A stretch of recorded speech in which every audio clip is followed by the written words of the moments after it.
आज Doubtnut app download करें। Doubtnut पर अपने सभी गणित, रसायन विज्ञान, भौतिक विज्ञान और जीव विज्ञान के डाउट्स का करो सफाया। बस प्रश्न की फोटो खींचो, एक ही प्रश्न को क्रॉप करो और तुरंत वीडियो सोल्यूशन पाओ। अभी डाउनलोड करें। हेलो, प्रश्न है यहाँ पर, निम्न में से कौन सी कृषि चुनौती का ट्रांसजेनिक तकनीक से समाधान नहीं होता है? तो चलिए देखते हैं कौन सी वो ट्रांसजेनिक तकनीक है ना। ट्रांसजेनिक तकनीक का मतलब होता है कि हम इस तकनीक के द्वारा क्या कर सकते हैं, किसी भी पौधे का जो जीन होगा, जो बाहरी जीन है, यानी कि उपयोगी जीन है वो, है ना, उस उपयोगी जीन को हम किसी अन्य पौधों में स्थानांतरित कर सकते हैं, है ना। बाहरी जीन को हम लोग क्या कर सकते हैं, अन्य पौधों में स्थानांतरित कर सकते हैं। स्थानांतरित करने के बाद वह जो पौधा होगा वह ट्रांसजेनिक पौधा कहलाएगा, है ना। क्या कहलाएगा वह पौधा तब? ट्रांसजेनिक पौधा।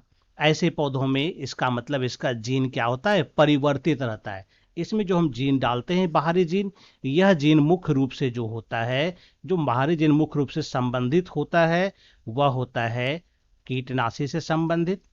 यानी अगर हमको जैविक कीटनाशी वाला पौधा तैयार करना है तो हम उसमें क्या कर सकते हैं, बैसिलस थुरिंजिएंसिस का जीन अगर हम डाल देंगे तो क्या होगा, यह जो है फसल में जाकर के कृमि से सुरक्षा करेगा। इसी तरह से हम जिस तरह से पीड़क को नाश कर रहे हैं, कीट को नाश कर रहे हैं, हम पौधे को सूखे से बचा सकते हैं, पाला से बचा सकते हैं, है ना।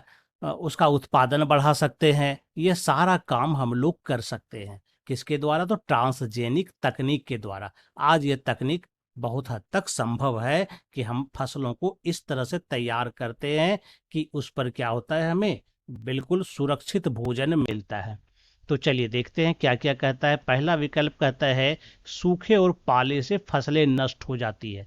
तो हम ट्रांसजेनिक तकनीक का अगर हम उपयोग करेंगे, तो अगर हम इससे संबंधित जीन डाल दे पौधों में, तो पौधा क्या होगा, सूखे और पाले से सुरक्षित हो जाएगा, है ना। तो इससे क्या होगा, ये ट्रांसजेनिक पौधा तैयार हो जाएगा। और ट्रांसजेनिक पौधा क्या होगा, हमारा सूखे से सुरक्षित रहेगा, यानी कि कम पानी भी मिलेगा तो यह पौधा बिल्कुल सुरक्षित रहेगा। तो इस जीन से संभव है। दूसरा कहता है क्या फसलें कीट पीड़कों से नष्ट हो जाती है? बिल्कुल, इससे भी हम बचाव कर सकते हैं ट्रांसजेनिक में। तो हम इसमें जीन डालते हैं, क्रायोजीन अगर हम डाल दें, ठीक है, तो हम इसके द्वारा जो है ट्रांसजेनिक पौधा में अगर क्रायोजीन डाल देते हैं तो यह क्या कर सकता है, कृमि को नष्ट कर सकता है। जो कीट मकोड़े रहते हैं वो सबको यह नष्ट करके फसल को बचा सकता है। तीसरा कहता है संश्लेषित कीटनाशकों से लोगों की सुरक्षा। बिल्कुल सुरक्षा हो सकती है जब हम जैव कीटनाशी का प्रयोग करेंगे, है ना। जब हम किसी जीवाणु का उपयोग कर रहे हैं, सूक्ष्म जीव का उपयोग कर रहे हैं, या फिर अन्य जीवों का उपयोग करते हैं कीट को नष्ट करने में, तो हम संश्लेषित कीटनाशक का उपयोग क्यों करें?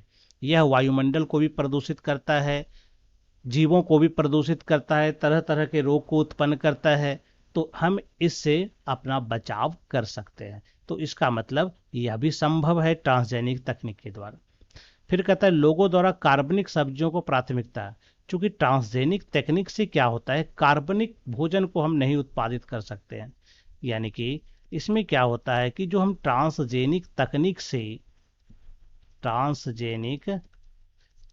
से जिन फसलों का उत्पादन करते हैं, है ना, जिन फसलों का उत्पादन करते हैं उसमें कार्बनिक वाला गुण टिका हुआ नहीं रहता है ना। उसमें क्या होता है, उनका कार्बनिक वाला गुण क्या होता है, ज्यादा दिनों तक टिका हुआ नहीं रहता है ना, कार्बनिक गुण नहीं रहता है, जिसके कारण हमें उसका बार बार अलग तरीके से उत्पादन करना पड़ेगा। तो ट्रांसजेनिक तकनीक से यह संभव नहीं है। इसका मतलब ये जो लास्ट विकल्प है कि लोगों द्वारा कार्बनिक सब्जियों की प्राथमिकता, तो कार्बनिक सब्जियों की प्राथमिकता ट्रांसजेनिक तकनीक से समाधान नहीं हो सकता है। बाकी ये तीनों जो है ट्रांसजेनिक तकनीक से इसका समाधान हो सकता है ना। तो उम्मीद करता हूं आपको ये उत्तर समझ में आ गया होगा। धन्यवाद। कक्षा 6 से 12वीं से लेकर नीट, IIT, JEE वो एडवांस के लेवल तक 1 करोड़ से ज्यादा छात्रों का भरोसा। आज ही डाउनलोड करें डाउटनेट ऐप या व्हाट्सएप करें अपने सारे डाउट्स 8400 400 400 पर।